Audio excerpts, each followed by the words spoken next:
வணக்கம் family and friends, welcome to Sarala's creative bites. இன்னைக்கு நம்ம ஹெல்தியான 2 ரெசிபி பார்க்க போறோம். 2 ரெசிபியுமே டயட்ல வர ரெசிபி. மேக்ஸிமம் இதுல நோ சுகர் நோ ஆயில் ரெண்டுமே இல்லாதத நம்ம ஸ்வீட் பண்ண போறோம். அது எப்படி பண்ணலாம் நம்ம வீடியோக்குள்ள போய் பார்க்கலாமா? வாங்க.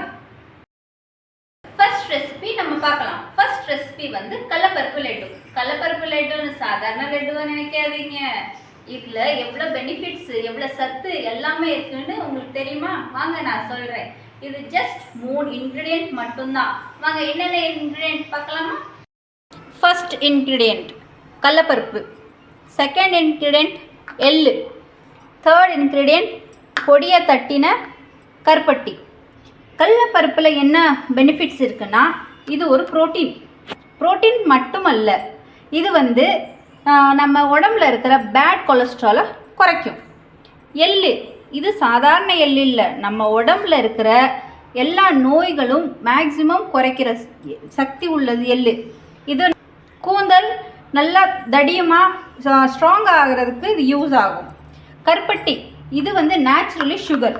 வெல்லம் இதெல்லாம் வந்து நம்ம கரும்புலேருந்து உருவாகிறது. வெல்லம் வந்து பாம் ட்ரீலேருந்து உருவாகிறது. இது நேச்சுரலி, இதில் நியூட்ரிஷன் விட்டமின்ஸ் நிறையவே இருக்குது. நார்மலி நம்ம வெறும் சுடு தண்ணியில் இந்த கருப்பட்டி போட்டு நம்ம குடித்தோம்னா இருக்கிற தலைவலி கூட விடும். ஃபஸ்ட்டு ஸ்டவ் ஆன் பண்ணிக்கலாம். ஆன் பண்ணிவிட்டு தவா சூடானதுக்கப்புறம் ஒரு கப் கடலைப்பருப்பு அதோடைய எள்ளும் கலந்து நல்ல ப்ரௌன் கலராக வறுக்கணும். நல்லா ரெண்டுமே நல்லா பொன்னிறமாக வறுக்கணும்.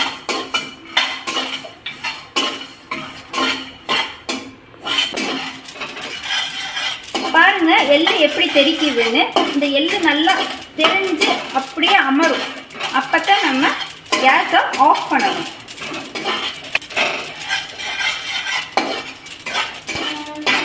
லோ ஃப்ளேமில் வச்சுக்கோங்க.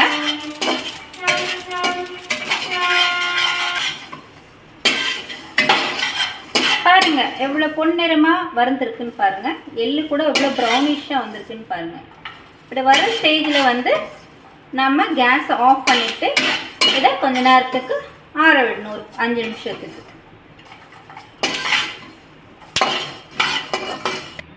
நம்ம கையில் தொட்டு பார்க்குற அளவுக்கு லைட்டாக சூடு இருந்தால் போதும். நம்ம மிக்சியில் போட்டு இதை அரைக்கலாம்.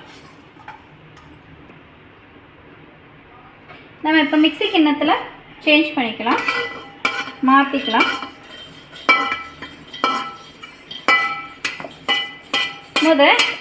இது ரெண்டையுமே நல்லா அரைச்சிக்கிட்டதுக்கப்புறமே நம்ம நாட்டு சர்க்கரையை போட்டு அரைக்கணும்.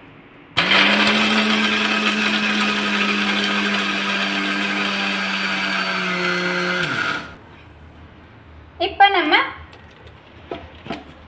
நாட்டு சர்க்கரை சேர்க்குற டைம் பாருங்க. எப்படி இந்த அளவுக்கு 1-2 அரைப்பு வந்தப்போ நம்ம நாட்டு சர்க்கரையை சேர்த்தோம்னா கரெக்டான அரைப்பு வந்துடும்.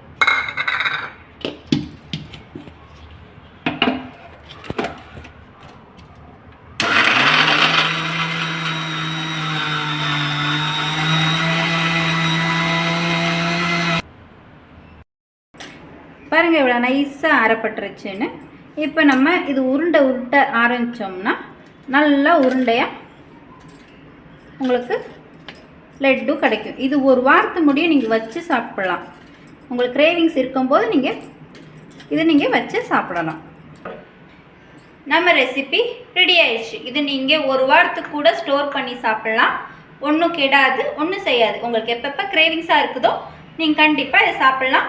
இந்த டயட்டில் எதுவுமே இதாகாது. உங்களுக்கு வெயிட் கெயின் ஆகவே ஆகாது. ஃபர்ஸ்ட் ரெசிபி ரெடி ஆயிடுச்சு, கடலைப்பருப்பு லட்டு. நம்ம ரெண்டாவது கோதுமை ஹல்வா, நெய்யும் இல்லாமல் எண்ணெயும் இல்லாமல் ஜீனியும் இல்லாமல் நம்ம பண்ண போகிறோம். வாங்க, ரொம்ப சிம்பிள். நம்ம டயட்டில் இருக்கிறவங்களுக்கு இது ரொம்ப யூஸ்ஃபுல்லாக இருக்கும். நமக்கு ஒரு ஹல்வாவை டேஸ்ட் பண்ணுற வாய்ப்பும் கிடைக்கும். வாங்க எப்படி பண்ணலான்னு பார்க்கலாம். அதோட இன்க்ரீடியன்ட்ஸ் வெரி சிம்பிள். 3 இன்க்ரீடியன்ட்ஸ் இதுலேயும் வாங்க பார்க்கலாம். ஃபர்ஸ்ட் இன்க்ரீடியன்ட் மாவு. இது rich in folic acid, good for phone, good for brain. Next ingredient தட்டி வச்ச கருப்பட்டி. மூணாவது கருப்பட்டி அளவுக்கே தண்ணி. இது 1/2 கப், இது 1/2 கப். மாவு மட்டும் 1 கப். ஓகே, எப்படி செய்யலான்ட்டு நம்ம பார்க்கலாமா? அடுப்பை பற்ற வச்சுக்கலாம். தண்ணி 1/2 கப் தண்ணி ஊற்றிடலாம். தண்ணி கொதிச்சு வந்ததுக்கப்புறம் நம்ம கருப்பட்டி சேர்த்துக்கலாம். பாருங்கள் ஃப்ரெண்ட்ஸ், கொதிக்குதுங்களா? இப்போ கொதிக்கிற டைமில் நம்ம கருப்பட்டியை போட்டு நல்லா கட்டி தராமல் கிண்டி விடணும். பாருங்கள் ஃப்ரெண்ட்ஸ், எப்படி மெல்ட் ஆகுதுன்னு பாருங்கள். நல்லா கட்டி எல்லாம் மெல்ட் ஆகிடணும். மெல்ட் ஆனதுக்கப்புறம் நம்ம இன்னொரு பாத்திரத்தில் இது வடிகட்டிக்கணும். இது கிண்டும் போதே ஒரு ஸ்மெல், அந்த அரோமா வந்து எவ்வளோ அப்படி இருக்கும் தெரியுங்களா? அவ்வளோ அழகாக இருக்குது, அவ்வளோ சூப்பராக இருக்குது ஸ்மெல்லே.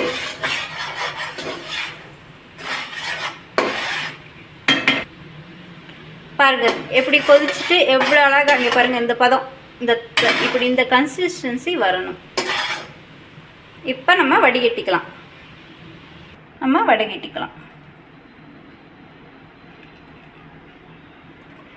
சைடில் வச்சுக்கிட்டாச்சு. அடுத்து இன்னொரு பேனை நல்லா அதை ஹீட் பண்ணிவிட்டு கோதுமை மாவை இதில் கொட்டி ப்ரௌனிஷாக வர முடியும் கோதுமை மாவை வறுக்கணும். அதில் எதுவுமே சேர்க்க தேவையில்லை. நீங்கள் ஏலக்காய், கிஸ்மிஸ், முந்திரி எதுவுமே தேவையில்லை. நீங்கள் உங்களுக்கு இஷ்டப்பட்டால் நீங்கள் கேஷ்யூஸ் அது எதுனா சேர்த்துக்கலாம். கோதுமை மாவை கொட்டுறேன். பேன் ஹீட் ஆனதுக்கப்புறம் அதை இப்படி கலரிக்கிட்டே இருக்கணும்.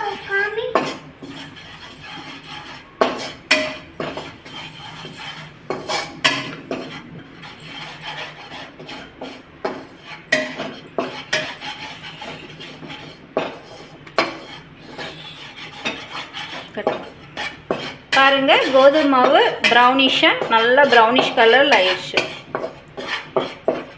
இப்போ நம்ம அந்த சிம்மை லோ ஃப்ளேமில் வச்சுட்டு நம்ம பாகை இதில் கலக்கணும். கொஞ்சம் கொஞ்சமாக ஊற்றி கலந்து விட்டுக்குங்க.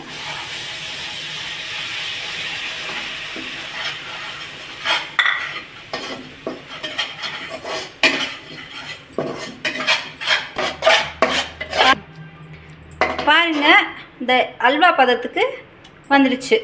நம்ம இப்படியே கொஞ்சம் நேரம் கிண்டிக்கிட்டே இருந்தோம்னா அந்த பதம் கரெக்டாக வந்துடும். பாருங்கள் ஃப்ரெண்ட்ஸ், இந்த நம்ம திருநெல்வேலி அல்வா மாதிரியே அந்த அந்த கலரு ஸ்ட்ரக்சர்ஸ் எல்லாம் கரெக்டாக இருக்குது. அந்த நம்ம வெல்லம் கருப்பட்டி போட்டிருக்கிறனால அந்த அரோமாவே நல்லா இருக்குது. பார்த்தீங்கன்னா உங்களுக்கே தெரியும். இங்கே பாருங்கள், நல்லா அல்வா மாதிரி இருக்குங்களா? பாருங்கள், இந்த கன்சிஸ்டன்சி வரும்போது நம்ம அடுப்பு ஆஃப் பண்ணிட்டு நம்ம பவுலில் சேஞ்ச் பண்ணிக்கலாம்.